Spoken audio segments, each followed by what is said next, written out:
Story 1. The Stalker Roommate. I never thought my roommate would be the type of person who collects my used underwear until I found a complete box under his bed with my bras and panties perfectly folded and labeled with dates. I arrived at the two-bedroom apartment near the university campus in August, desperate to find something affordable after my previous roommate moved out without warning, and Luis seemed like the perfect solution when he responded to my ad on the university Facebook group. A guy from my same major, polite, with good references from other students, and who promised to be organized and responsible.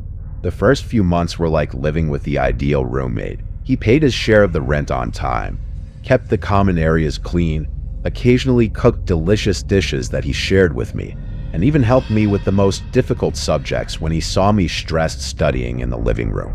However, I began to notice small, strange things that at first I attributed to my paranoia or exam stress, like when I would arrive from university and my laptop was open on my desk when I was sure I had closed it before leaving, or when I looked for a certain blouse in my closet and couldn't find it until days later hanging in a completely different place where I would never have put it. Things got weirder when I started noticing that my underwear was disappearing from the dirty laundry basket. Not all at once, but gradually. A bra here, some panties there, until I realized I had lost almost half of my intimate clothing. And when I casually mentioned to Luis if he had seen anything while doing his laundry, he denied it with a smile that was too wide and suggested that maybe I had lost them in the building's laundry room. The nights began to become disturbing when I started waking up with that strange feeling that someone had been in my room while I slept. A sensation so intense that it made me check under the bed and inside the closet before I could fall asleep again. And although I always locked the door, in the mornings I found it slightly ajar, as if someone had entered very carefully not to make noise and had forgotten to close it completely when leaving. One night I woke up because I felt something brush my hair, like fingers sliding gently through my strands. But when I turned on the lamp, there was no one in the room. Only the air conditioning humming softly and the curtains moving from the air current. Although that night it was hot, and I was sure I had turned off the climate before sleeping. The next day, I decided to install a small security camera that I bought online. One of those discreet ones that can be easily hidden. But when I was placing it in a corner of my room, I noticed something strange in the air conditioning vent. A small black object that shone slightly. And when I got closer with a chair to investigate better, I discovered it was a professional micro camera, the type used by private investigators, perfectly camouflaged between the fan blades and with an angle that captured exactly my bed and the area where I changed clothes. My heart began to beat so hard that I could hear it in my ears as I came down from the chair with the camera in my trembling hands. And it was then that I heard Luis's voice behind me asking what I was doing, with that casual tone he always used, but that now sounded completely sinister to me. I showed him the camera and asked if he knew anything about it, trying to stay calm, although inside I was completely terrified, and he took it in his hands, examined it as if it were the first time he had seen it, and then looked at me with that smile that before seemed friendly, but now looked twisted and disturbing. That night, I couldn't sleep even a minute. I stayed awake with a chair against the door and the phone in my hand, ready to call the police at the slightest noise. But Luis behaved completely normal, watching television in the living room until late as he always did.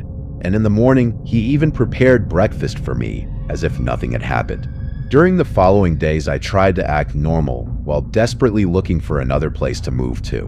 But it wasn't easy to find something in my budget in the middle of the semester, and Luis seemed to intuit my intentions because he began to behave more possessively, constantly asking me where I was going, who I was going out with, and what time I planned to return, always with that chilling smile that made me feel like I was his pet instead of his roommate. One night, I returned later than usual after studying at the library with some friends, and when I opened the apartment door, I found Luis sitting in the living room completely in the dark, as if he had been waiting for me for hours. And when I turned on the light, he told me with a strangely calm voice that he had been worried about me, that a girl like me shouldn't be walking alone so late in the city, and that he would always be there to take care of me and protect me from any danger. That same night, I decided to confront him directly. I told him I knew what he had been doing, that I had found not only the camera, but also my underwear hidden in his room when he went out, and I took the opportunity to search his things. A shoebox full of my bras, panties, socks, and even some shirts I had worn to sleep. Everything perfectly organized by colors and with small labels that had dates written in his handwriting, as if it were some kind of macabre inventory. Instead of denying it or showing shame as I expected, Luis laughed softly, a laugh that froze my blood, and told me he had been waiting for this moment for months, that he had known from the first day that I would eventually discover his little collection, and that he was actually glad we could finally be honest with each other. He explained to me with a terrifying calm how he had been documenting all my habits, my schedules, my routines, when I showered, when I left, when I slept, and how he had managed to enter my room so many times without me noticing, using a copy of the key he had made the second day after I moved in, justifying it by saying he needed to make sure I was safe, that the world was dangerous for a girl like me, and that he was the only one who really cared about my well-being. When I tried to go to my room to pack and get out of there immediately, Luis blocked my way and told me, with that chilling smile that now seemed more like a demented grimace, who did I think took care of me while I slept, who made sure no strangers entered the building following me, who kept away the guys who tried to hit on me at university, and that now that I knew the truth, we could have a much more honest and close relationship, because he already knew everything about me, every mole on my body, every expression I made while dreaming, every word I murmured during nightmares, and that it was time for me to start getting to know him in the same intimate and deep way. Story 2. The Obsessive Gamer. The first time I heard Mauricio talking to someone in his room at 3 in the morning, I thought he was on a Discord call. But when I got closer to listen better, I realized there was only one voice, his, answering questions that no one else was asking. I got the shared apartment through an online ad, a spacious place with 3 bedrooms where 2 guys already lived, and when I met my future roommates, Mauricio seemed nice from the beginning. He was a chubby, quiet guy, a programming student who spent most of his time in his room playing video games, which seemed perfect to me because it meant we would have few opportunities to bother each other. His room was at the end of the hallway, always with the door closed, and from outside you could hear the constant hum of multiple computers running, the rapid clicking of the keyboard, and occasionally shouts of excitement or frustration that I associated with the normal reactions of any intense gamer. During the first months, I practically never saw him. He only left his room to go to the bathroom or to quickly get something from the kitchen, always with headphones on and avoiding eye contact, as if he were constantly distracted by something more important happening in his virtual world. He never ate with us, never sat in the living room to watch TV or chat, and the few times I tried to start a casual conversation with him, he responded with monosyllables, as if talking face-to-face was a skill he had lost from lack of practice. What started to seem strange to me was that I never heard him sleep.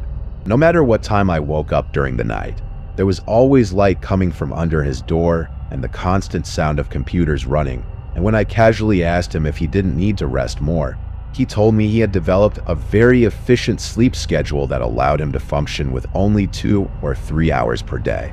I also noticed that he never seemed to eat real food. His part of the refrigerator was filled only with energy drinks, sodas, and occasionally some frozen pizza, and when I suggested we cook something together sometime, he looked at me as if I had proposed something completely absurd and told me he had everything he needed to survive. Things started to get really weird when I began to hear complete conversations coming from his room, not the kind of normal exchanges you hear in multiplayer video games, but long and detailed dialogues where Mauricio seemed to be receiving specific instructions about things that had nothing to do with any game I knew. One night I heard him saying things like, "Yes, I understand. I'll do it exactly as you tell me," followed by long pauses where supposedly someone else was talking, although I could never hear another voice through the walls, not even the distant murmur you hear when someone is talking through headphones.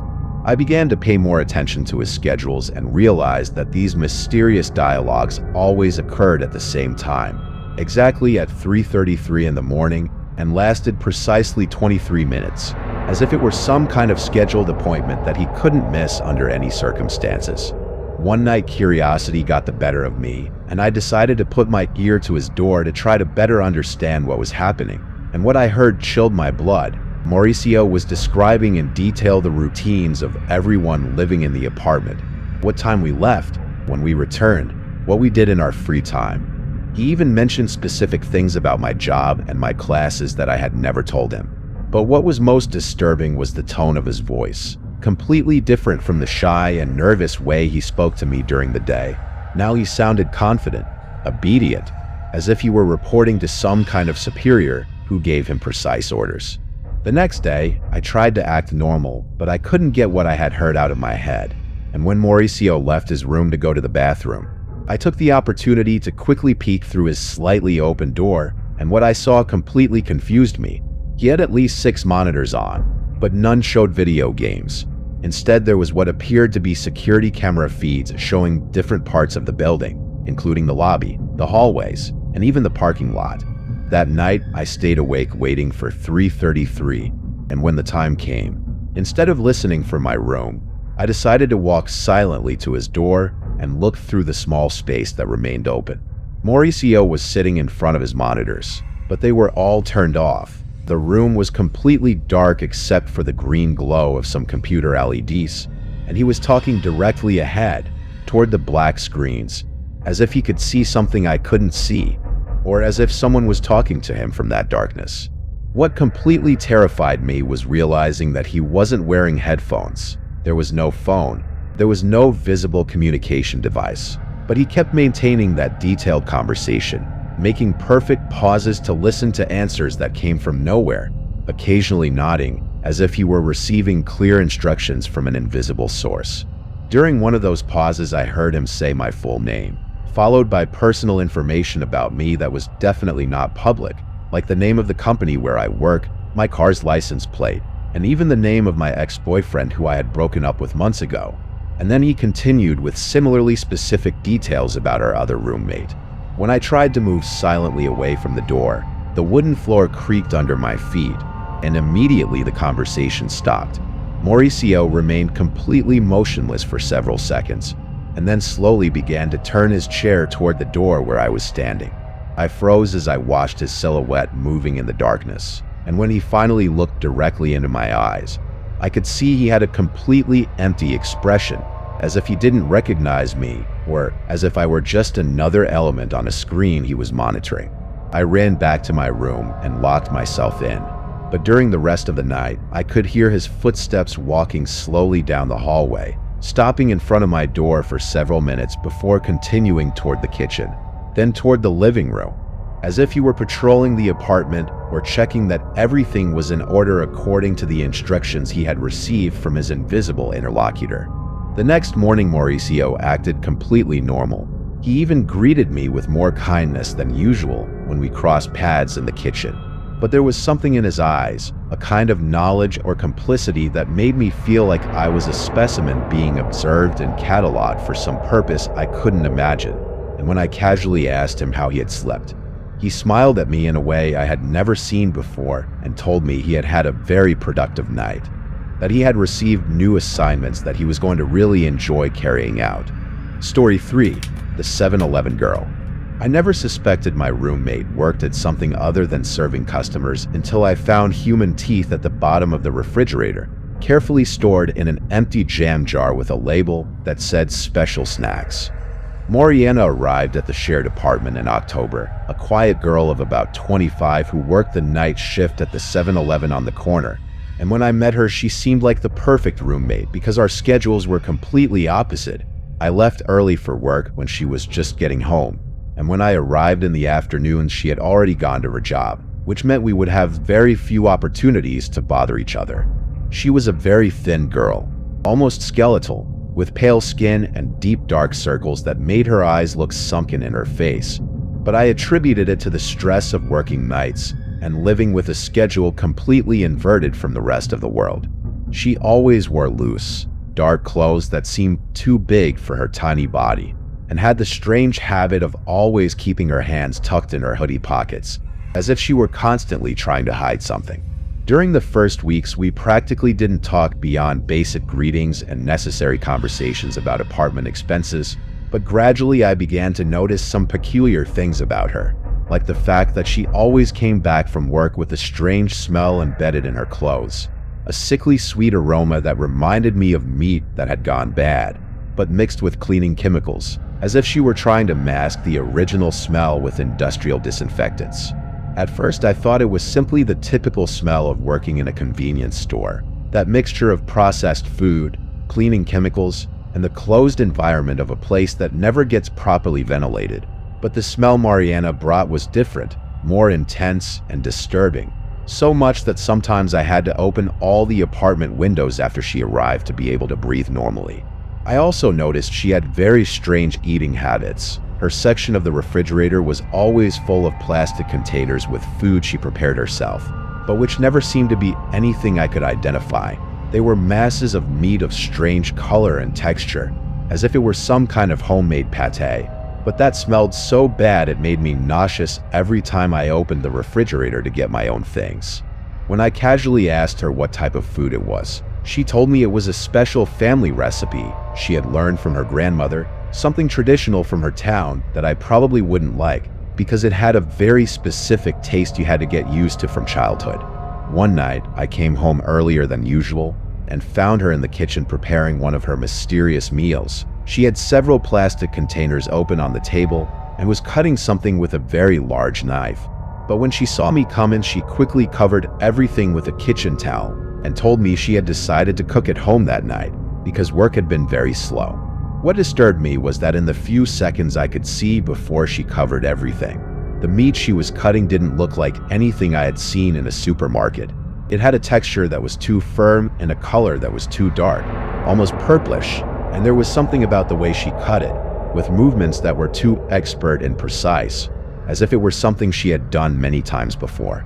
That same week, I began to notice that Mariana came home with black plastic bags that obviously didn't come from 7-Eleven. They were larger and more resistant bags, the type used in hospitals or laboratories for special waste, and she always took them directly to her room without passing through the kitchen. But the smell spread throughout the apartment anyway. That aroma of rotten meat mixed with chemicals that I could now recognize from the moment she opened the door. One night, I was woken by the sound of something heavy being dragged down the hallway, and when I left my room to investigate, I saw Mariana pulling one of those black bags toward the kitchen, but this time the bag had wet spots on the bottom and left a trail of dark liquid on the wooden floor. When she saw me, she stopped immediately and explained with that monotone voice she always used that they were leftovers from the store, products that had spoiled, and that the manager allowed her to take home instead of throwing them in the trash, because she had a special way of processing them to make them edible again. I asked her what type of products they were exactly, because the smell was really unbearable, and she told me mainly meat from the deli area that had passed its expiration date, but that with the right treatment could be rescued and converted into something nutritious and delicious. The next morning, when I went to prepare breakfast, I found the refrigerator completely reorganized. Mariana's section now occupied almost all the available space, full of hermetic containers labeled with dates and cryptic descriptions like special batch and triple processed. And when I opened one out of curiosity, the smell that came out was so powerful I had to run to the bathroom to vomit. What disturbed me most was that the texture of what was inside didn't look anything like normal processed meat. It had fibers that were too long and a consistency that was too elastic, and when I touched it with a fork to examine it better, I found what definitely seemed to be a piece of cartilage, but with a shape that was too specific and familiar, as if it had been part of a human ear. That night, I decided to stay awake to observe what exactly Mariana did with those mysterious bags, and around 4 in the morning, I heard her moving in the kitchen, so I approached stealthily to spy from the living room entrance. What I saw left me completely frozen. She had spread some kind of plastic tarp over the entire kitchen table and was meticulously shredding the contents of one of the black bags with instruments that were definitely not normal cooking utensils. They looked more like surgical or dissection tools, and she worked with a precision and familiarity that indicated she had done this many times before. The most terrifying thing was when she lifted something that was definitely a human hand, complete with fingers and nails, examined it carefully under the kitchen lamplight, and then began to separate it into smaller pieces with fluid and expert movements, as if she were a professional butcher processing a premium cod. When she finished her work, she carefully packed everything in the hermetic containers, labeled each one with that small and neat handwriting I'd seen before, and stored everything in the refrigerator along with the rest of her special food. But before closing the door, she took one of the smaller jars and took something out that she brought directly to her mouth, chewing it slowly with an expression of complete satisfaction. And it was then that I realized what she was eating were human fingers, raw and freshly cut, and that she enjoyed them as if they were the most delicious dessert in the world. Story 4. The Widowed Man. I never imagined that the kind old man who rented us the cheap rooms was dining every night with the ghosts of his dead family until I saw them sitting at the table with him, as real as any living person, sharing a dinner that only he could see. I arrived at the downtown apartment along with my 2 university friends, Carlos and Elena, looking for something cheap we could afford between the 3 of us while we finished our degrees. And when we saw Don Ernesto's ad offering 3 rooms in a spacious apartment for a fraction of what any other place in the area cost, we knew it was too good to be true. But we decided to meet him anyway because our financial situation was desperate. Don Ernesto was a man in his 60s, with completely gray hair and a gentle smile that lit up his wrinkled face. And from the moment he opened the door, he made us feel like we were his own grandchildren coming to visit.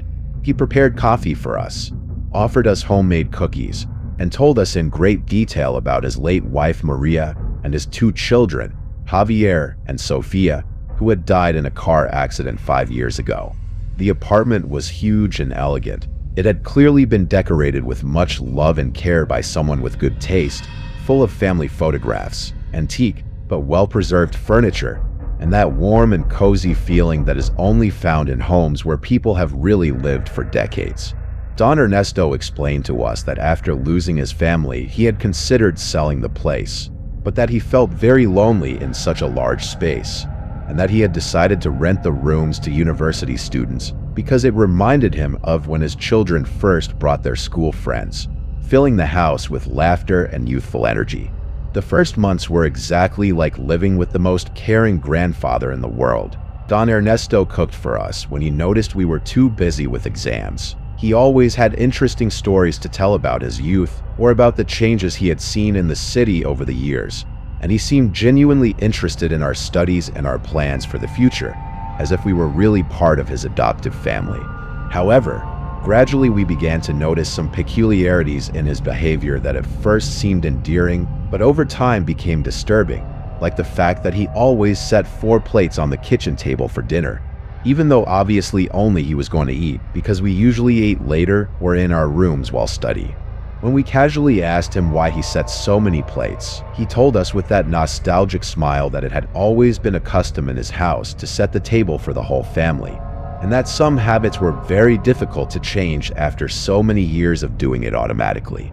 We also noticed that he had complete conversations during dinners. He didn't talk to himself like many elderly people who live alone do, but maintained elaborate dialogues, asking questions, waiting for answers, laughing at jokes that apparently someone else had told, and even gently scolding as if he were correcting someone else's behavior at the table. One night, Carlos went down to the kitchen to get a glass of water and found Don Ernesto serving food to the empty plates, carefully dividing the portions as if he were feeding real people. And when Carlos asked if he felt okay, Don Ernesto responded completely normally that he was serving dinner to Maria, Javier, and Sofia, as if it were the most natural thing in the world, and then asked if he wanted to join them for a family dinner. Things got truly strange when we began to hear sounds that couldn't be explained by the presence of a single person in the apartment, like footsteps running down the hallway during the early morning hours, children's laughter coming from the living room when Don Ernesto was supposedly sleeping, and the sound of multiple voices talking at the same time in the kitchen during meal times. But when we went down to investigate, we always found Don Ernesto completely alone, although he insisted that we had just missed Maria, who had gone to bed, or the children, who had gone out to play in the park as they did every afternoon. Elena was the first to admit she was starting to get scared when one night she woke up because she felt someone small standing next to her bed, and when she turned on the light, she saw the clear impression of two small hands on her bedroom window, as if a child had been standing outside pressing their palms against the glass. But her room was on the 4th floor, and there was no way anyone could reach that window from the outside. The next day, we told Don Ernesto what had happened, expecting him to have some logical explanation. But instead of seeming surprised or worried, he smiled with that expression of paternal pride he wore when talking about his children and told us it had probably been Javier trying to play a prank, that he had always been a very curious and playful child, and that sometimes he still enjoyed scaring the house guests, especially if he liked them and wanted to include them in his games. That night, we decided to stay awake, all three of us, to observe what was really happening in the apartment.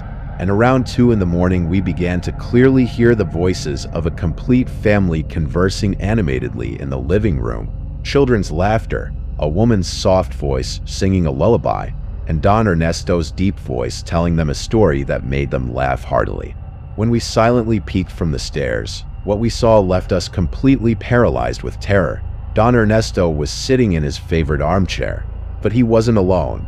Beside him was a middle-aged woman in a floral dress whom we immediately recognized from the photographs as his late wife Maria, and on the floor, playing with toys that definitely hadn't been there during the day, were 2 children who looked exactly like the photos of Javier and Sofia that hung throughout the house. They weren't transparent or ethereal like movie ghosts. They looked completely solid and real. Maria was knitting peacefully while listening to her husband talk. Javier was building a tower with wooden blocks, and Sofia was drawing in a notebook with crayons that crackled realistically against the paper. The scene was so domestic and normal that for a moment we thought maybe we had been hallucinating all this time, that maybe Don Ernesto really had a living family and for some reason had lied to us about the accident. But then we remembered all the funeral photographs we had seen, the newspaper articles about the accident we found when we researched online, and the reality that we had lived in that house for months without ever seeing any other person besides Don Ernesto. During the following days, we tried to behave normally, but it was impossible to ignore what we had witnessed. And every interaction with Don Ernesto had become surreal because now we knew that when he told us Maria had prepared delicious cookies that morning, but that Javier had asked about us, he wasn't speaking metaphorically or remembering the past, but referring to real interactions he had had with tangible versions of his dead family. One afternoon, Elena went down to ask to borrow sugar and found Don Ernesto playing chess at the dining room table, moving the pieces on both sides of the board and maintaining a strategic conversation with himself. Though when she entered, he naturally explained that he was playing with Javier, who had always been very good at chess despite his young age, and asked if she wanted to wait for them to finish the game so she could properly greet the boy. What was most disturbing was that Don Ernesto seemed completely sane and functional in all other aspects of his life. He paid bills on time, kept the apartment impeccably clean, remembered our names and schedules perfectly, and could maintain completely rational conversations about any topic, except when it came to his family, where the line between reality and his inner world completely vanished. Carlos decided to investigate more about the accident and discovered details that Don Ernesto had never told us, like the fact that he had been the driver during the accident, that it had happened on a rainy night when they were returning from a family dinner, and that Don Ernesto had been the only survivor because he had been ejected from the vehicle while his family had been trapped when the car caught fire. The medical reports indicated he had suffered a traumatic brain injury that had kept him in a coma for several weeks. And although he had recovered physically, doctors had recommended prolonged psychological therapy to help him process the guilt and trauma, therapy he had apparently refused or abandoned. One night, approximately 6 months after we had moved in, Elena woke up because she heard someone crying inconsolably in the hallway, and when she opened her door, she found a small girl, exactly like Sofia from the photographs, standing in front of Don Ernesto's room, with tears running down her cheeks and pointing toward our room while whispering something Elena couldn't completely understand, but that sounded like, "He won't let us rest. He won't let us go." When Elena blinked, the girl had disappeared, but the tears on the floor remained until the next morning, small puddles of salt water that Don Ernesto carefully cleaned during breakfast while explaining to us that Sofia sometimes had nightmares and got up looking for comfort, but that he always managed to calm her down and get her back to bed. That same week, we began to notice that Don Ernesto's family members seemed to be trying to communicate with us directly. We found messages written in a child's handwriting in the steam on the bathroom mirror after showers. Words like "help" and "we can't leave." And one morning, Carlos found a note slipped under his door that said, "He keeps us here with his pain. We need you to understand that we are dead," written in the elegant handwriting we recognized from the letters and shopping lists that Maria had left throughout the house. When we finally confronted Don Ernesto with our experiences, he listened to us patiently and then explained with that paternal smile he always used that his family sometimes worried about him and tried to seek external help, but that they didn't understand that he didn't need help, that he was perfectly happy having his family back with him, that he had found a way to keep them close, and that he would never be alone again, and that if we couldn't accept and respect his family situation, maybe it would be better if we found another place to live. Because he had no intention of changing the perfect arrangement he had managed to create to keep his family together for all eternity.